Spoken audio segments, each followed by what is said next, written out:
L'amour du prochain, c'est en quelque sorte le chemin d'accès à la relation avec Dieu. Il est inimaginable dans le judaïsme qu'on puisse avoir une relation mystique sans avoir de générosité, sans se préoccuper de son prochain. C'est impossible.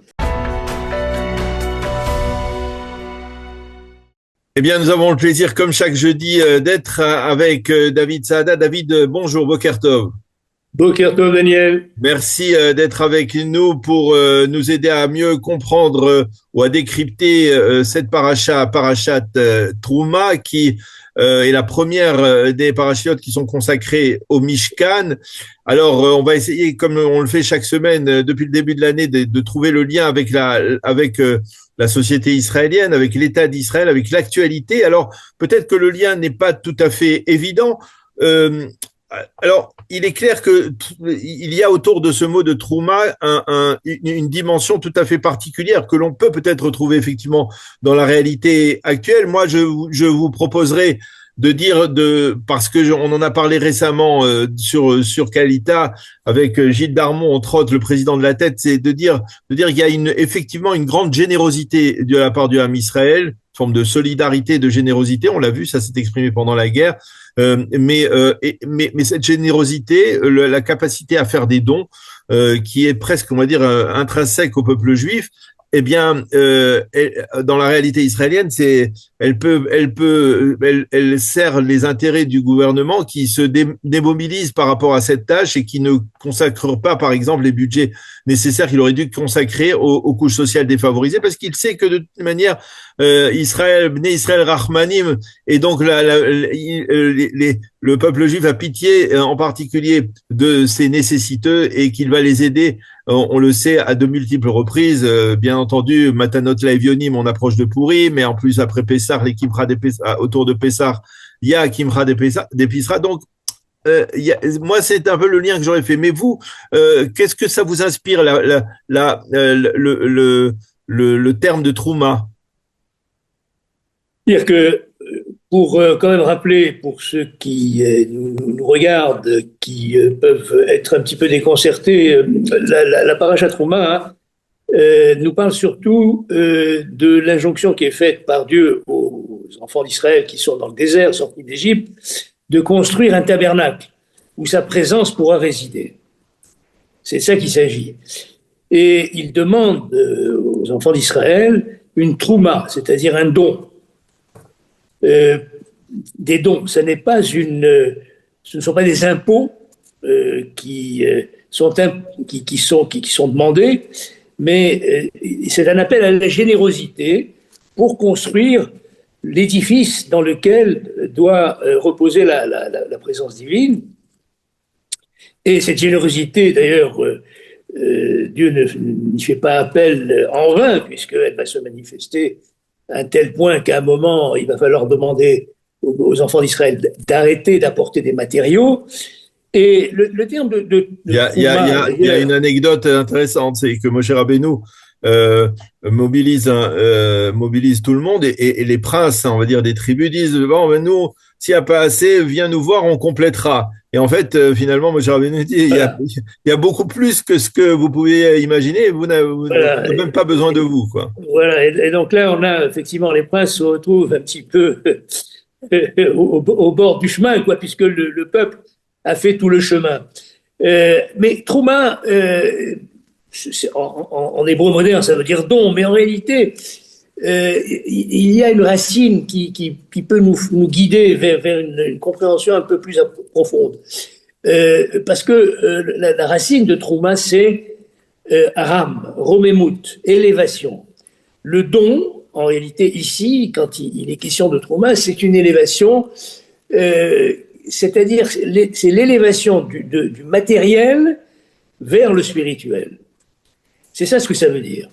Et c'est la raison pour laquelle la demande est faite au moment de la construction du Mishkan. Donc il y a une demande de générosité, c'est très très clairement dit, Asher Kol Ish Asher Idebenu Libo, de tout homme dont le cœur est porté à la générosité, qui apporteront donc cette terouma pour la construction du Mishkan.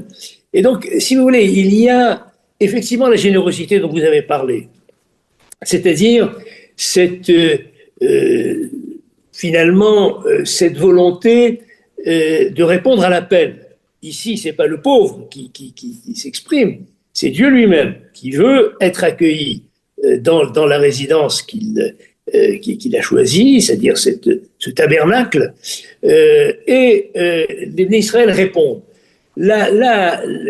Tout don, en réalité, un don, c'est un acte de générosité, mais c'est un acte de générosité qui est une sortie de son ego. Parce que tant qu'on reste enfermé dans son ego, il n'y a pas de générosité.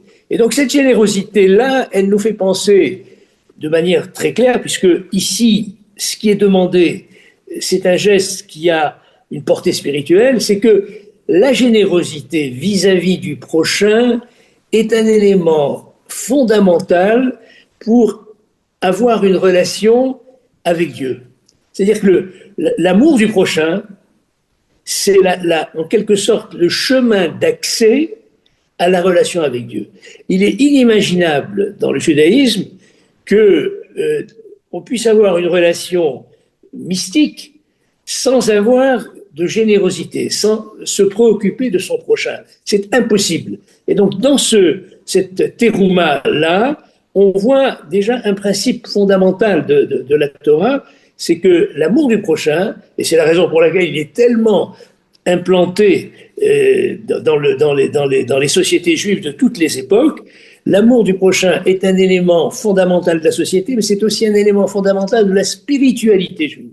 Parce qu'on ne peut pas avoir de relation avec Dieu sans passer par l'amour du prochain. Ça nous ramène au Aseret Dibrot avec les 5 Dibrot pour Ben Adam Lamakom et les 5 Dibrot pour Ben Adam Lachavero.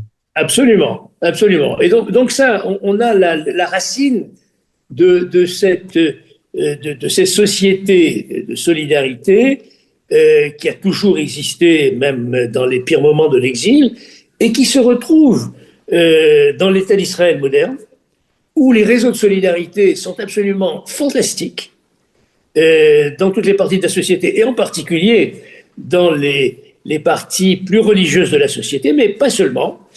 Alors, c'est vrai que l'État profite de cette situation, incontestablement. Ça lui permet d'être moins présent dans l'action sociale.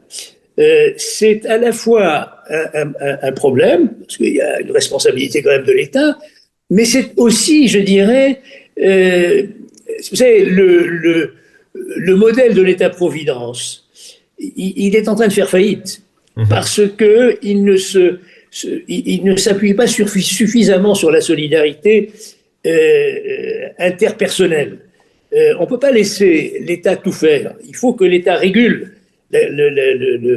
l'action sociale. Mais sans un tissu extrêmement serré de solidarité, l'État-providence, finalement, ne peut pas tenir très longtemps.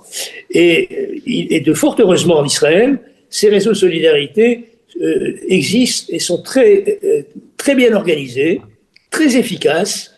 Et beaucoup de ceux qui sont dans le besoin font appel à eux. Alors, ça me donne l'idée de rappeler, on va dire, votre action en vous personnelle, puisque c'est vrai qu'on parle de l'État d'Israël, mais on peut élargir aujourd'hui, on va dire, la dimension à l'ensemble du peuple juif. Vous avez été pendant des dizaines d'années le directeur général du Fonds social. C'est quelque chose que vous avez vécu au quotidien, cette générosité, parce que sans l'aide de la communauté, sans l'aide des membres de la communauté, eh bien, ça aurait été difficile de faire vivre une machine telle que le Fonds social, n'est-ce pas? Absolument. C'est le fondement même de l'action sociale dans les communautés, en particulier dans les communautés juives de France, et dont le Fonds social juif unifié a été le fédérateur. Ce sont les dons. On ne fonctionnait pas avec des subventions publiques, ou très peu. Sauf dans des établissements extrêmement spécialisés.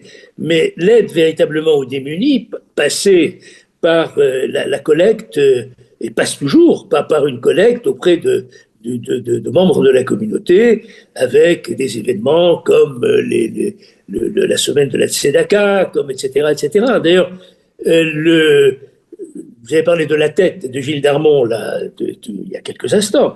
Je dirais l'inspiration, si, d'après ce qu'il m'a dit, hein, quand je l'avais rencontré il y a un certain nombre d'années, de Gilles Darmon venait de France, puisque lui-même est un Olé de France. Donc effectivement, cette solidarité-là qui a été mise en place par la communauté juive de France, et notamment par le Fonds social juif unifié,